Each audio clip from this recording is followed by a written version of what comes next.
So in Albany, Georgia, there was a woman, a Savannah native, who was found deceased inside of a car outside of a apartment complex. Her name was Ashley Boggs, who age was 28. She was originally from Savannah, Georgia, and she died early Thursday morning today, and they're still working for motives for this shooting, this homicide. They also, on the crime scene, they also towed a garbage container. So maybe this trash container is connected with this homicide. Maybe they can find additional evidence for this case. But the only thing that I know about Ashley Boggs is that she graduated from Beach High School in 2007, and she graduated from Albany University, the university up there, shortly after. So I just want to say rest in peace to her. I have some people who I know that known her, so seems like a lot of people are hurting after this. And this is Albany, Georgia, not Chatham County or Savannah, Georgia. Albany, Georgia. I believe the county out there is called Doherty County. So it takes the same time to get from Savannah to Albany to Savannah to Atlanta, but the distance to Savannah to Atlanta is further. It's just the fact that when you're going to Albany, there's not really a lot of major roadways. Like getting to Atlanta, you got to take I-16, then you got to take 75, I believe. Going out there, you don't really take those big interstates.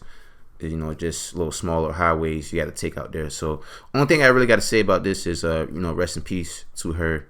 Now in other news, in another county, on August the 1st in Hinesville, Georgia, that's Liberty County, police are on the hunt for a suspect after 3 people were shot overnight in Liberty County. Officials say 2 men and a woman were shot at a house in the 900 block of Pineland Avenue in Hinesville around 1 a.m.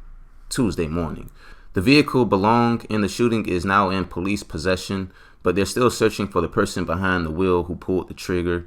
Michael Caron Kanzler, 17, has been identified as a suspect in the incident. Kanzler is a black male, stands 5'5" and weighs 145 pounds.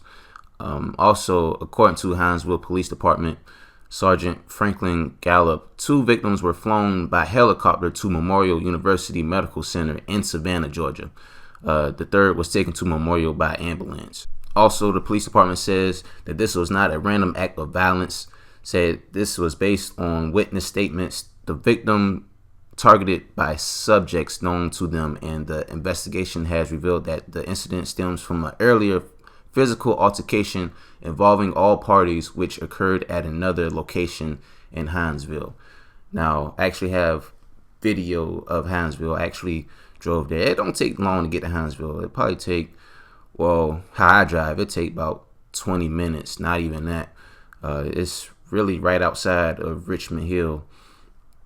But it's just one of those situations that I don't believe they have a hospital out there in Hinesville. So you're wondering why they was flown to Memorial University, because for one, Memorial University, they've really aid a lot of gunshot victims. Pretty much all the gunshot victims go to Memorial University. I drove past that hospital plenty of times in my videos. Now, in some other news, actually a case that actually happened in 2015, on June the 4th, 2015, actually, where a 68-year-old woman by the name of Vivian Corley was charged with murder and aggravated assault in that June the 4th, 2015 shooting that led to the death of Lorraine Manuel inside of an empty rental house Corley owned in Nottingham Woods. The victim, 27, died later at Memorial University Medical Center. The victim, Lorraine Manuel. Ever since then, Vivian Corley has pleaded not guilty. A prosecutor on Wednesday, actually yesterday, August the 2nd, told jurors that Vivian Corley was on trial for murder, admitted she fatally shot a woman during a pay dispute over rental property.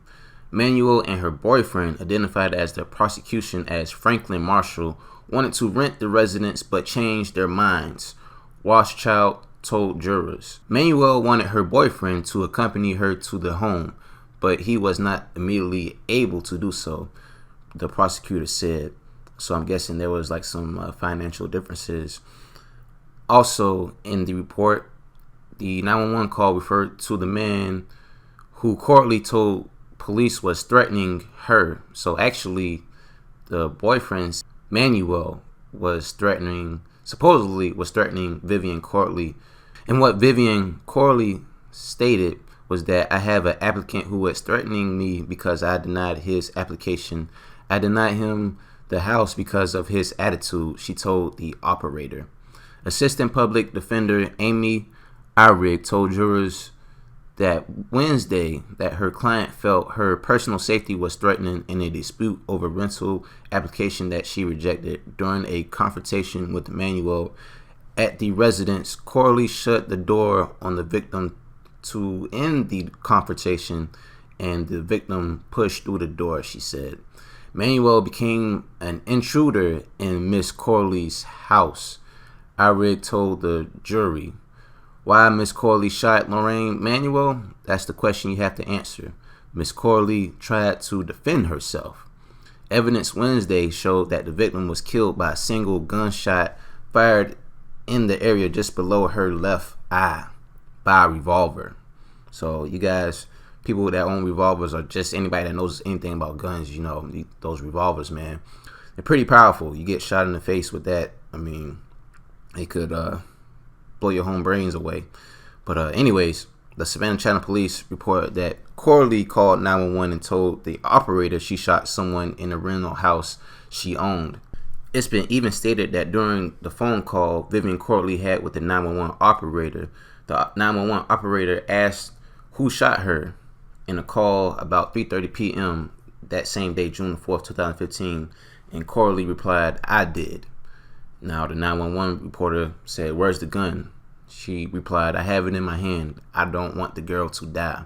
Now, officers did respond to the scene, of course, and they found the revolver laying in the front yard of the home. With everything that's being reported by the court in this case, how it looks like she might be able to get away with this murder. And let me explain why. From what is being told in the story, allegedly, I gotta say this because y'all gonna be like, oh, this ain't really happening, you wasn't there. I gotta say, allegedly, Vivian Courtly, the 68-year-old woman, had to defend herself from somebody intruding the home. And as we all know, you have the right to defend your own home, whether who it might be, as long as it's not the same person that lives inside the home. And also, and I gotta say again, allegedly, Manuel had to push herself inside the door, because how it seems like in the story, it seems like Vivian Courtly was trying to close the door on them, but it seems like Manuel, I gotta say this again, allegedly tried to push the door through. And I guess during when that happened, she let off one round and she fatally shot and killed Manuel. You know, and this was a high profile case. You know, this was way before my channel started, actually a year ago before my channel even started. And you know, it was a really tragic situation because not only was the person that got killed was young, but you know, she had a family of herself as well. You know, I believe she had a son too. And you know, it really was just a tragic situation at the time. And you know, like I said, with what they're saying in the court, if this is true, then there's a good chance she might get away with murder. The only clause in her story is that Vivian Courtly said that she hurt her back while trying to defend herself, but they had video evidence saying that, you know, she wasn't, you know, physically attacked like that, or they didn't get that close to each other to where that she could be actually hurt. So I mean, that's the only issue with her story, is that she didn't really get, like, I guess, punched, I believe, so far, unless the story changes. And then earlier in my news video, I know you was thinking, well, why are you going to all these places, you know, even though the story was somewhat connected to Savannah? What I'm going to do in the near future, I won't post it on this channel. What I have to do, I have to make a second channel. What I'm going to do is I'm going to talk about a lot of things that's happening in Georgia, across different towns and different cities across Georgia. I have no idea what I'm going to name that channel just yet, but I have some ideas what I'm going to do with the channel. And because a lot of you guys that watch me come from all across, not only just the United States, but a lot of y'all really watch me in Georgia, obviously. And, a lot of y'all, watch me in Hinesville, freaking Waycross, Albany, freaking Statesboro, Augusta, Columbus, Atlanta. Goddamn, there's so many places in Georgia that really has a lot of top news coming out of these cities. Even if you hear some news that come out of Savannah, the stories that you hear coming out of these towns and cities, man, cities like Warner Robins, Toombs County, Liberty County, all these other places, man. I'm interested in, covering all these places. I just got to get all my stuff right and together. Got to get my news sources together. I don't want to report anything that's fake. And I won't go as detailed as I go with Savannah Seaport News, because obviously I know Savannah like the back of my hand. But a lot of you guys really are interested in different cities in Georgia, and I do travel a lot, to these places that I just named too. So if you guys are interested in that, let me know. I'll get that started immediately. But that's all for right now, guys. It's Pac-Man Jones of Savannah Seaport News, and stay blessed, Seaport.